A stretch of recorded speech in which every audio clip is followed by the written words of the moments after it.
don't have anything off the top today, so Sean, you want to take us off? Sure. I'm sure most people want to talk about Gaza first, but first, could I just ask you about Hong Kong? Sure. In Hong Kong, there's the approval, but the legislature of the security law. Some rights groups have said that this will further clamp down on free expression, on media freedom. Does the United States even have a reaction or any preview of things it might do as a result of this? Certainly, Sean. We believe that these kinds of actions have the potential to accelerate the closing of Hong Kong's once open society. We're alarmed by the sweeping and what we interpret as vaguely defined provisions laid out in their Article 23 legislation. We think that this was fast-tracked through the non-democratically elected Legislative Council after a truncated public comment period. We also believe that a lot of the phrasing and crimes that are outlined are poorly defined and incredibly vague. They use phrases such as external interference, which is incredibly vague. So we're analyzing this legislation, and we are taking a look at what the potential risk could be to not just U.S. citizens, but other American interests that we might have. Sure. And just want to follow up on that. Yeah. There have been calls, in particular from the Hill, for the U.S. to stop treating Hong Kong entirely as a separate entity that's been more integrated into the PRC. Is there any policy change you think that will happen as a result of this? I don't want to speculate or go down any rabbit hole of a sort of potential outcome, Sean. But what I can say is that we're not going to hesitate to call out those responsible for the erosion of Hong Kong's promised autonomy. And when we see things like this that happen, we won't hesitate to not just use our voice, but should the circumstances require it, use other actions that the United States has at its disposal. But I'm not in a place or to announce any policy change or anything like that. Sure. Let me switch to Gaza, unless anybody else wants to talk about Hong Kong. A few things, but the UN Human Rights Chief, Mr. Turk, said to say that Israel may be using food or lack of food as a weapon of war, which of course would be a war crime. Does the U.S. have a reaction to his remarks? So let me just say that is not something that we have observed or witnessed, but we continue to be deeply concerned about the report that's indicating that famine is imminent in Gaza. This report makes clear that the amount of aid reaching the people in Gaza is insufficient, and that more needs to be done. We need to redouble our efforts to ensure that aid can get to the places that it needs to go. Both, you heard me talk about this a little bit yesterday, via land routes, via airdrops, and this forthcoming maritime corridor as well. There is a lot of work that needs to be done to ensure that this kind of aid can get to the kind of places that it needs to go. I will just also add, though, Sean, that yesterday we saw 69 trucks enter via Rafah. In response to, I believe, Simon's question yesterday, I spoke about an 18-truck convoy making its way from the south to the north, and we've also seen reports of 182 trucks entering yesterday via Kerem Shalom. These are all helpful metrics and good steps in the right direction, but to echo again what I said yesterday, more needs to be done to help address this stark and devastating reality in Gaza right now. Just to follow up on that, yeah. Of course you mentioned things that are being done to include by the United States to alleviate the situation, but why is it that the U.S. disagrees with the assessment of Mr. Turk that it's being used as a weapon of war? Because we're seeing aid and food and these kinds of provisions enter Gaza. They are not entering at the rate or clip that they need to be. They are not entering fast enough. They're not getting to the places that they need to go. And that's why we've called for more. But I'm not in a place to offer any kind of like legal or geopolitical assessment. And it's certainly not one that we have seen or characterized. Just one more before I turn over to colleagues, but I was wondering if you have any follow-up on the conversation we had yesterday about the UNRWA chief, Mr. Lazzarini. Do you have anything more to say yesterday so that you basically defer and comment on it? Does the United States see anything abnormal about him not being let? So, as it relates to the specific incident, I will let the United Nations and Israel speak to that specifically. But to just say more broadly, all regional governments need to do what is necessary to enable the humanitarian response. And this, of course, includes allowing the free movement of international staff and the freedom of this movement to help with that kind of response. Commissioner General Lazzarini and UN staff, our belief is that they should be able to visit UNRWA's fields of operation, including in Gaza. And we're going to continue to work with the government of Israel to rapidly approve all requested visas for UN and NGO workers in an expeditious fashion. That actually sounds fairly specific. I mean, is there a call for Israel actually to rapidly approve Mr. Lazzarini's entry? Again, I don't want to speak to that situation in specificity because I'm not aware of the circumstances of what transpired and why he was specifically denied entry. But I will just echo again that we believe that the free movement of international workers is a key part of the humanitarian response, and Mr. Lazzarini and his staff, we believe, should be able to assess their operations. And so we're going to continue to work with the government of Israel and other appropriate interlocutors to push for that to happen.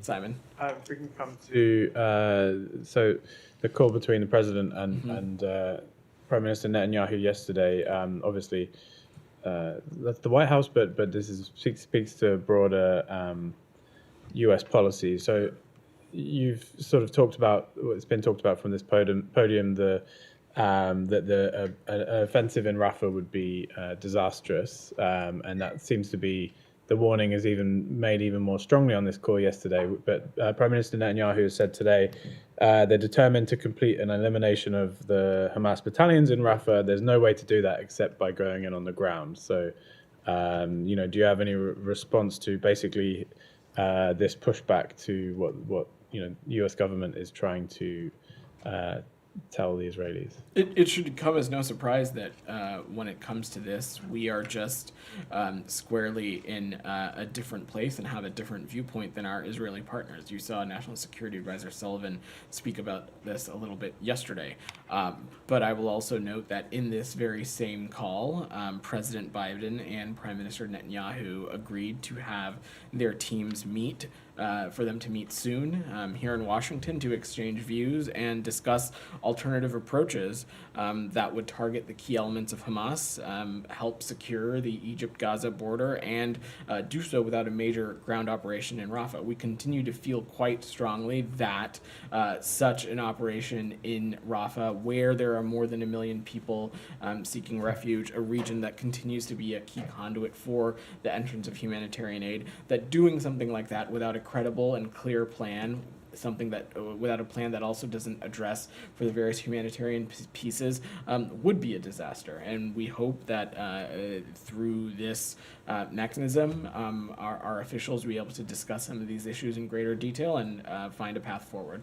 And so in that mechanism, there will be, what you're saying is the U.S. will have some suggestions of how, basically Netanyahu is saying it's not possible to do it without a ground operation.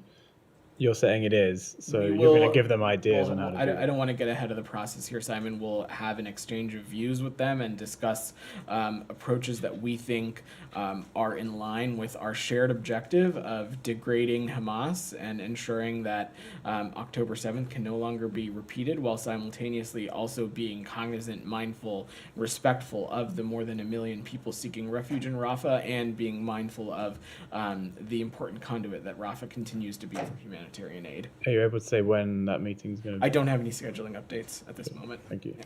Camilla? Thank you.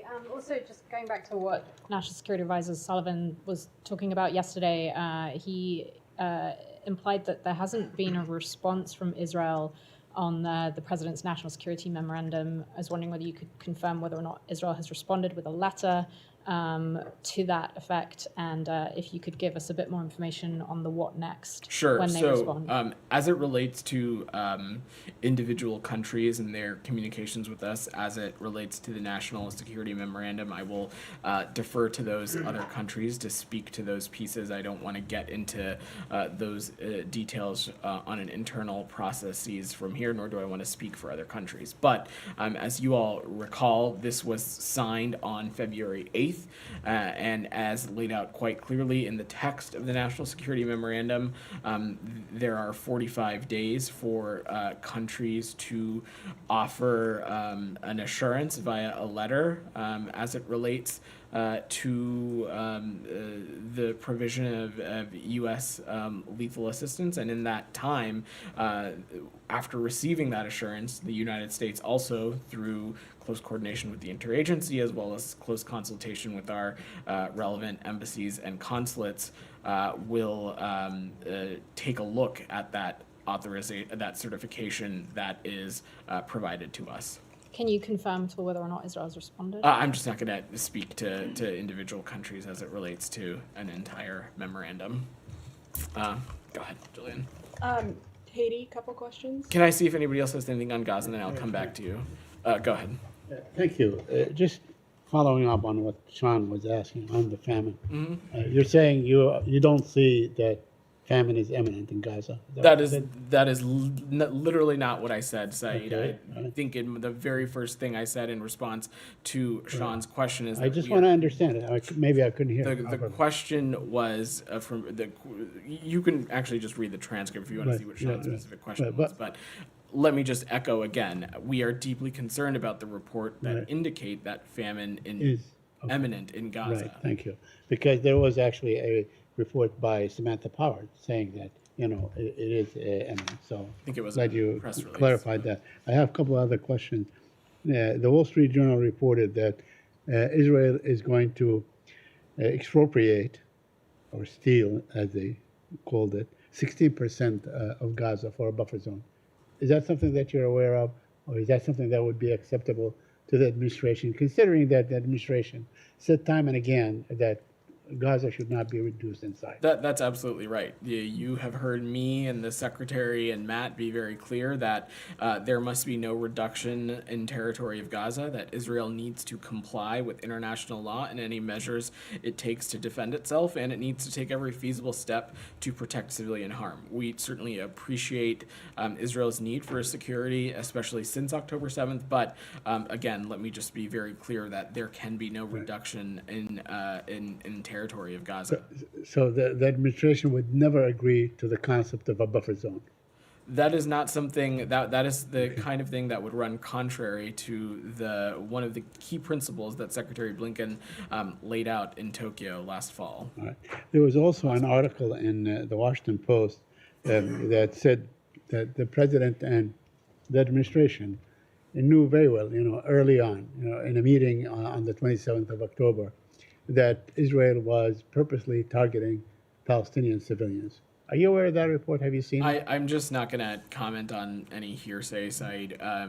We have been very clear with our Israeli partners that they need to do more to improve its deconfliction mechanisms, that more must be done to minimize civilian casualties, and more needs to be done to protect the well-being of Palestinian civilians. And that's something that we'll continue to echo and raise with them at every opportunity. So you think that the administration was surprised by the amount of civilian casualties, was unaware that the Israelis were targeting purposely? I'm not going to engage in reporting that is hearsay and rooted in internal deliberative assessments. And lastly, now you said that you want to make sure, or the administration wants to make sure, that October 7th could never be repeated again, because it falls under Israel's right to defend itself and all that stuff.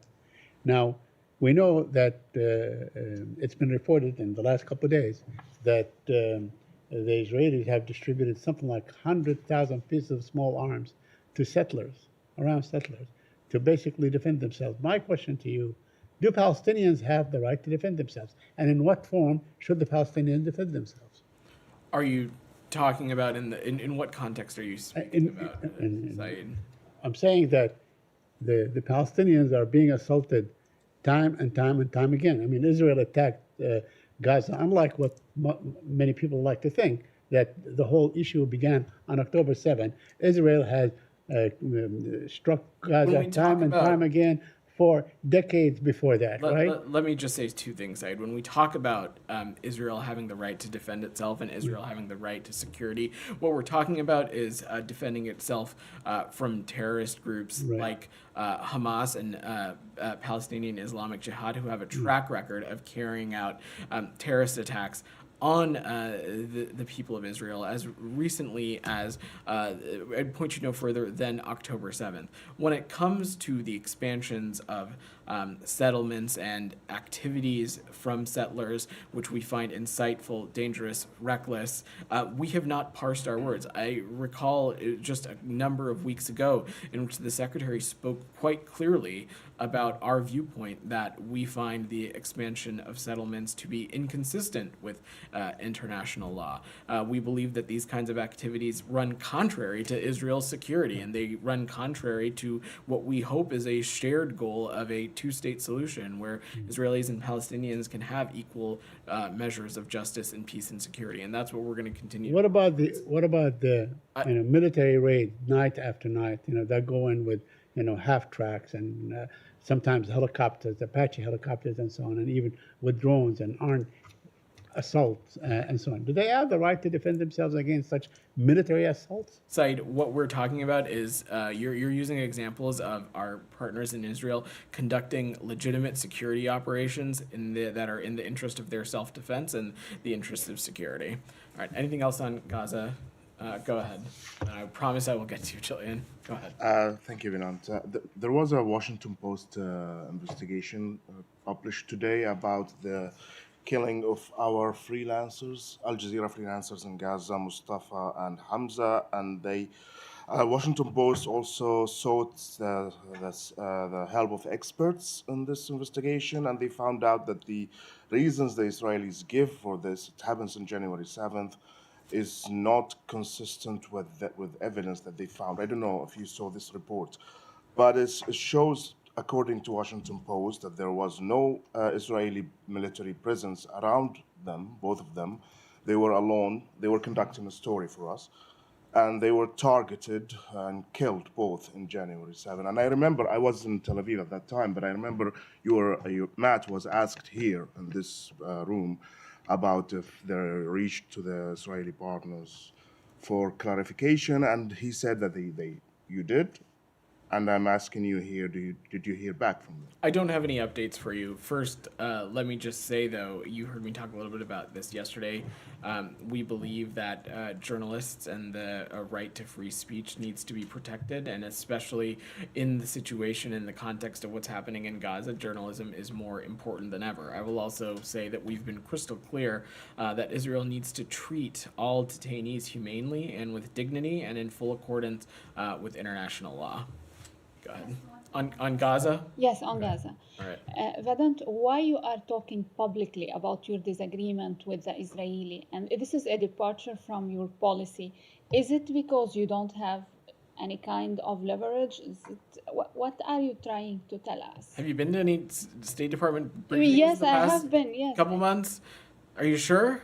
I mean, I'm not talking about this month. I'm talking lately. At the beginning, you were very reluctant in talking publicly about the disagreement. That's not true. That I would just respectfully disagree with the premise of your question. Dating back to October, we have been clear-eyed about a couple things. First, we have been clear-eyed that Israel has every right to defend itself, that Israel's right to security is something that we agree with. We also agree with every step must be possible. Every step must be taken to degrade Hamas, so such an event like October 7th can't be repeated. We also, when it has come to the provision of humanitarian aid, when we've talked about the protection and well-being of Palestinian civilians, and even recently, in the context of Rafah, when we have had disagreements on policy, disagreements on course of action, we've not hesitated to say those and raise those privately, but when we're asked about them in this briefing room or when the secretary takes questions from you, we've not hesitated to make our point of view from the United States of America, from the State Department, crystal clear. Just I want to clarify why I'm asking this question, because yesterday Jake Sullivan, when he was laying down the arguments why the administration doesn't support a military operation in Rafah, he said instead of stabilizing areas, they are planning. This kind of criticism didn't come publicly this way before. I'm not sure that I would interpret. I saw the National Security Advisor's comments as well. I'm not sure I would categorize those as criticisms either.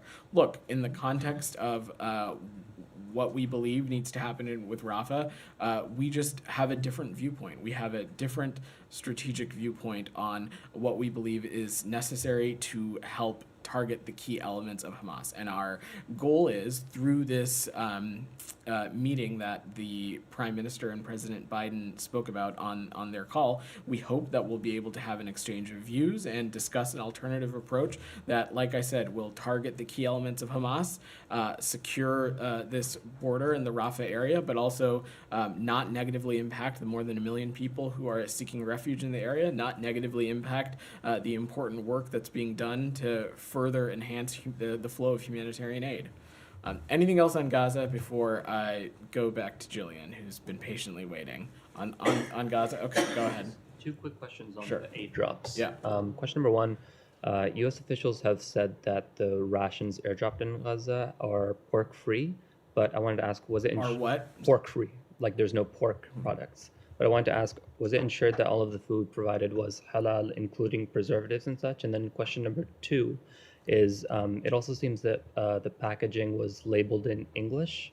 Was there any Arabic language material provided in those aid rations, including food as it relates names to both of and your questions, instructions on how to prepare as it them? relates to both of your questions, I don't have the technical level of detail. I will just say, if we've previously stated that that these rations are pork free, I would have no reason not to say that that's accurate. And in all of these circumstances, we try to be incredibly mindful of the local culture and food customs when it comes to these things, but I'm happy to check with the team if we have a more specific answer we can give you.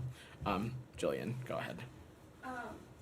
Republican of Florida, Corey Mills, saying today that his office has evacuated 23 Americans out of the capital in Haiti.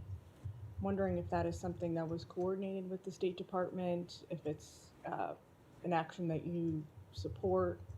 So look, we are relieved when any American citizen is able to make its way to safety. We, of course, closely coordinate with Congress on a number of issues, but I will just note that operations like these that are sort of done deviating from formal State Department operations, they can be high risk. We're talking about a country that's been a level 4 do not travel country since 2020. And so we want to make sure that we are not that actions that are taken are not further inciting additional risk or putting individuals into harm's way. But again, we find it welcome news when any American citizen makes its way to safety. I will just note, from the State Department's perspective, you're aware of the operation that was conducted over the weekend that was able to facilitate the safe departure of over 30 U.S. citizens. We continue to explore options that we have at our disposal when it comes to American citizens interested in departing Haiti from specifically the Port-au-Prince area, and we'll remain in touch with American citizens who have expressed an interest in staying in touch with the embassy and learning about options through not just our crisis intake form, but Smart Traveler and the other mechanisms we have at our disposal. Yesterday, you had said that nearly 1,000 people have registered through the portal, the website. Any update on those numbers, or Americans generally in Haiti? So today? let me say two things. First, when we talk about individual of the population of people who register. We have to remember not everyone who registers with this form or contacts us necessarily is requesting departure assistance. Some just want to stay in touch with the embassy. Some just want to see what information we have to share with them, advice on how they may be able to remain safely, and to potentially stay in touch if they choose to potentially depart in the future. Like in any country around the world, we do not ask American citizens to register with the U.S. government when they travel abroad. So numbers of how many American citizens are in X amount of country is always, they always vary and they're constantly changing, but the embassy uses estimates from smart traveler enrollments and from other measures to have a rough number to work with. I will note that in terms of our crisis intake form, the number continues to be approaching 1,000, and we'll continue to remain in touch with those American citizens to answer any questions that they might have. Thank you. Last question. You mentioned yesterday that there was going to be some action today or communication today with adoption agencies. We've been hearing from like American parents who say that they have adopted children who are stuck in Haiti. They're unable to get them out because maybe they don't have their U.S. citizenship yet or visas. Any more specific information on what state is doing on that front? I don't have more specific information. We are continuing to communicate with adoption agencies as well as prospective families regarding recent developments and assessing the situation as it unfolds. We're working with the Haitian government to figure out what options are for children at the various stages in the adoption process, and we're working through individual inquiries as well as working and collaborating closely with adoption service partners, but I don't have a more specific breakdown to offer you. As you know, there are limited consular services available given the conditions in the country, but this is something that we're continuing to work through. We recognize how difficult this situation might be, and we encourage prospective parents to remain in regular contact, not just with us through our embassy channels, but also through their adoption service providers. And we encourage everybody to enroll in Smart Traveler to continue to stay up to date as the situation on the ground is quite fluid. Anything else on Haiti before we move away? Then go ahead. Thank you. Yeah.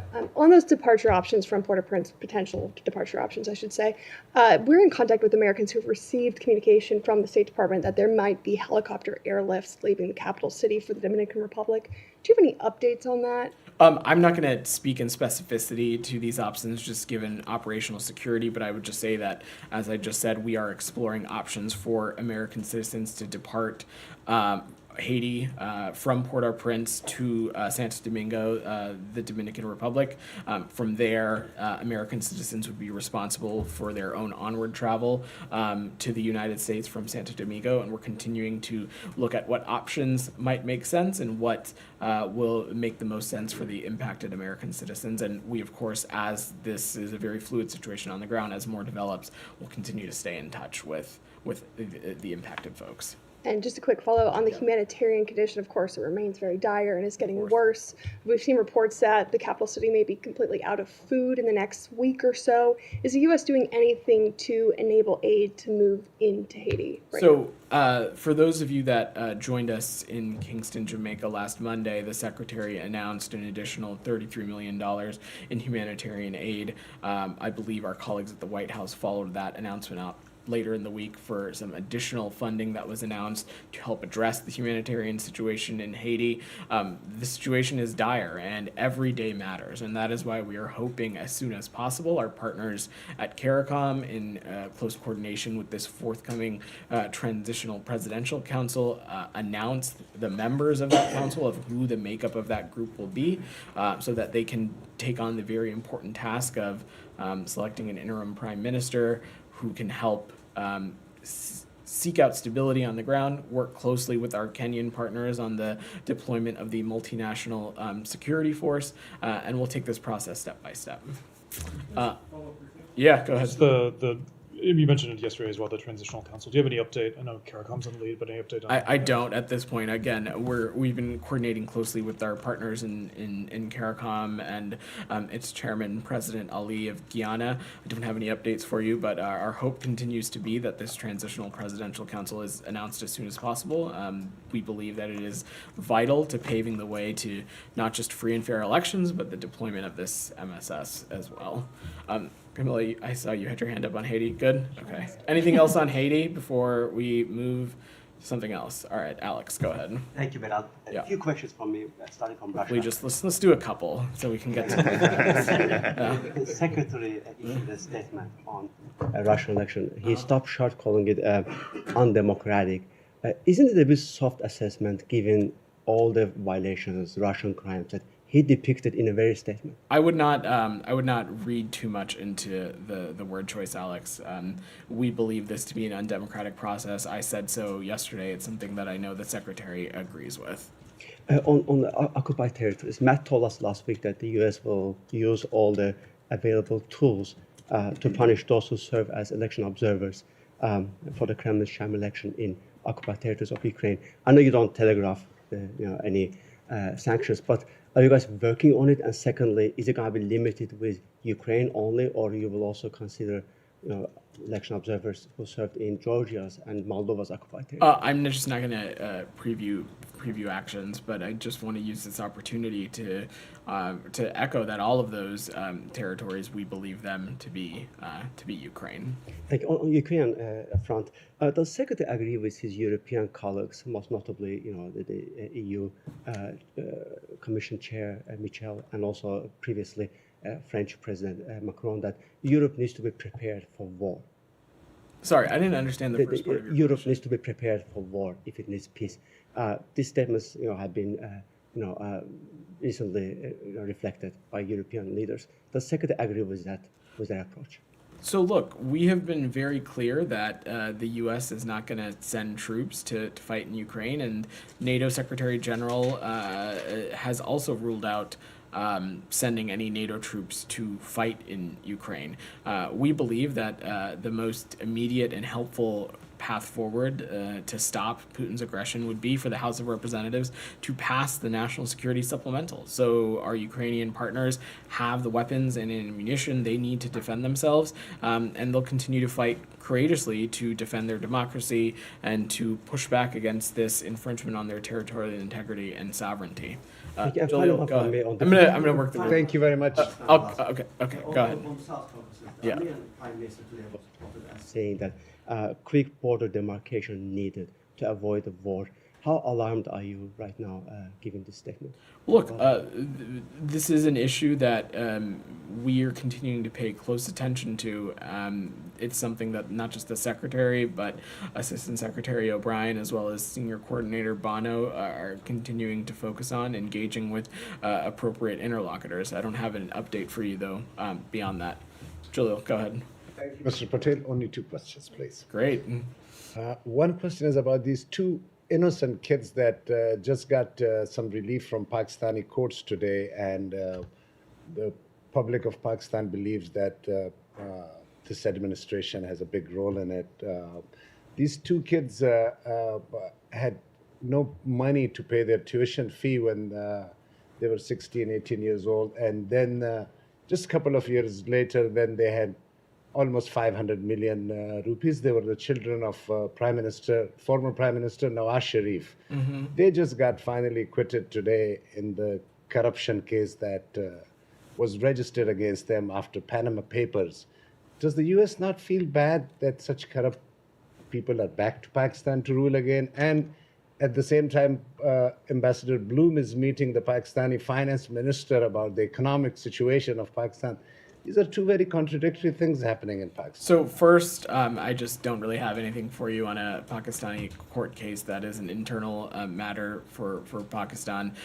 What I will say, though, is we spoke a little bit about this yesterday in discussing Ambassador Bloom's bilateral meeting with Prime Minister Sharif. There's a number of issues that I'm sure he looks forward to discussing with the finance minister, and so I will let our team in Islamabad speak more about that at its conclusion. Just Go one, ahead.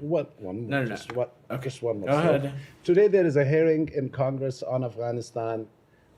As you know, Pakistan and Afghanistan had a tussle yesterday, and I have been Which I raising this. spoke to.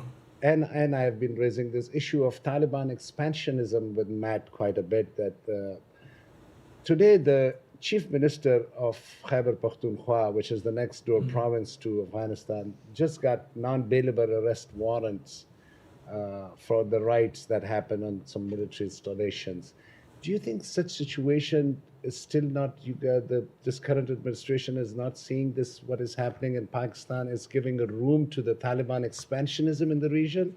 Well, look, we've been very clear about the fact that we do not want Afghanistan to be or become a safe haven for terrorism. And when it comes to counterterrorism cooperation with our Pakistani partners, that's something we engage with them on quite regularly, including other important bilateral consultations with them as well. Michelle, Thank you so go much. ahead. Thank you so much. Yeah, Niger, do you have any updates on the talks with the authorities? I don't have any updates for you. Again, we are remaining in touch with the CNSP and seeking additional clarification of their comments, as well as discussing potential next steps. I'll just reiterate what I said yesterday, is that this was at the conclusion of a meeting with senior U.S. officials as part of a delegation who were meeting to discuss a number of areas, but also making it quite clear that we believed that the CNSP was heading down a path that we just disagree with and took a lot of issues. And on Cuba, what's your understanding of what's going on there? Did you track any demonstrations? So I spoke a little bit about this yesterday, Michelle. We are continuing to monitor the situation closely. There are protests across several cities in Cuba that were calling for electricity, food, and fundamental freedoms, and we are urging the Cuban government to refrain from violence and unjust detentions and calling on authorities to respect Cuban citizens' rights for peaceful assembly. And you support demonstrators there? We stand with the Cuban people and continue to support their demands of human rights, freedom, prosperity, and a future for greater dignity. Go ahead. Yeah. Russian Foreign Intelligence Chief Naryshkin said today that France is preparing to deploy 2,000 troops to Odessa in Ukraine in the coming days. And there are even some media reports that France has already deployed them to Romania, and they are about to cross the border to Odessa from Romania. Do you see this move as an escalation in the conflict, and do you support it or not? Well, first, I would just say it would take anything that coming from Russian officials with a grain of salt. Secondly, this is something for our French partners to speak to. If true, I will just echo what I just said to Alex, that President Biden has been incredibly clear that the United States is not prepared to send troops to Ukraine, and that is something that the NATO Secretary General has also echoed as well. Go ahead. One more. I'm going to work the room a little bit. Go ahead. Could you please elaborate on Thomas West's trip to UAE in India? Is he meeting the Taliban officials this time? I'm happy to check with the team and get back to you. And second, tomorrow is the first day of New Year in Afghanistan, and normally schools are open for the kids. But this is third year girls are banned from school. Is the U.S. pushing these topics, including the other topics, with their meeting with the Taliban officials? And last question, I'm repeating my last week's question. Could you please give us some information that the Taliban officials are asking for those military airplanes that they were taking to Uzbekistan and Tajikistan in 2001 when Kabul collapsed? They say this belongs to Afghanistan, but U.S. is not allowing them to be brought back to Afghanistan. What's the U.S. stance on this? On the last question, I don't have an update for you, but I'm happy to check with the team. And on your first question, look, the fair treatment of Afghan women and girls continues to be one of our highest priorities when it comes to our engagements on policy as it relates to Afghanistan. We also believe that this is something that should be important to the so-called Taliban government, and think that it is vital when talking about their own stated desire for international recognition. And so the fact that this is another year in which Afghan women and girls don't have access to these kinds of schools, it's heartbreaking and it's troubling. Goyle, go ahead. Thank you, sir. Two questions, please. One, as far as elections in Russia and Pakistan, both were widely reported in the media and criticized by their citizens because there was no opposition in Russia and there was no opposition in Pakistan, or opposition leader is still in jail. So what's the difference between the two elections?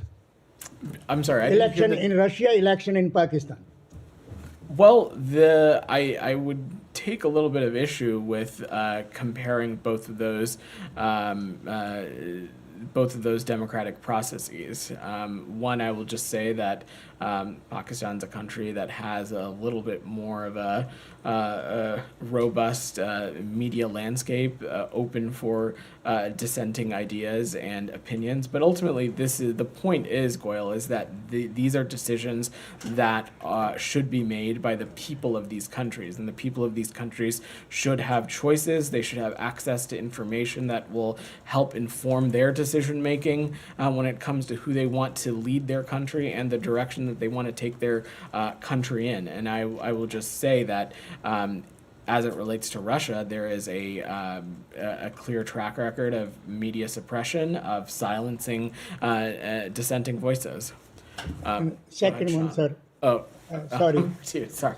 Go ahead. Sorry for that. Yeah. As far as China is concerned, I have been saying this for the last over 25 years that one day, someday, China will be a national security threat to the United States. And today we are hearing from every angle how much China is a threat to the national security today. And we're talking about TikTok and many other things, that stealings and copying and everything is going on against the United States as far as national security is concerned. So, Goyle, let me just say that when it comes to our relations with the PRC, you've heard the Secretary say this. We want to ensure that we are taking steps to hold the PRC accountable for actions that we find to be coercive, that actions that we find to be destabilizing not just in the Indo-Pacific region, but also around the world more broadly. And we won't hesitate to take appropriate actions to hold them accountable. I will also just note, though, that in the areas like climate cooperation, in areas like addressing the synthetic opioid crisis, we think that there are avenues for cooperation with the PRC. You're seeing a direct result of that, at least in the synthetic opioid space, as a direct result of President Biden's summit with President Xi in San Francisco. So beyond that, ultimately, Goyle, our approach to this is that this is a relationship we want to manage responsibly because that is what is expected of international powers. And Thank you, go sir. ahead, Sean. Sure. Thank you. Two things somewhat specific. Kosovo, the president of Kosovo says that there's an agreement on what she's described as a U.S. proposal to use euros for Serbian payments to Serbs in Kosovo, as opposed to dinars. Is that something you can? Are you referring to the EU facilitated dialogue in Brussels, or Sort of, yeah. She said that Gabriel Escobar was there and headed it.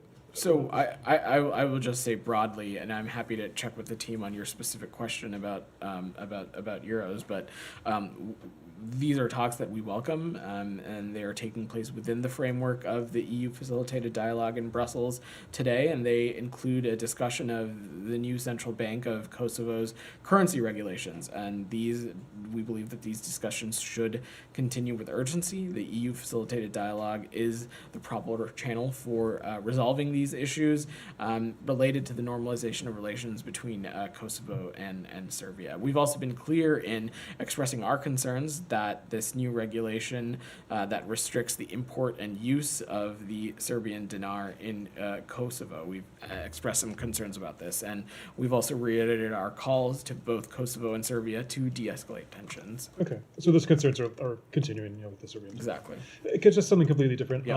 I know it's a few days old, but the South African foreign ministers in town, the opposition in South Africa had written a letter to the secretary asking for election observers. I'm not sure if state directly does that, but election observers for the upcoming elections there, and of course the ANC was and the government were critical of that. Does the U.S. have a stance on whether there's a point of sending U.S. observers to the election? I will have to check on the team with that, Sean. All right. Thanks, everybody. Thank you.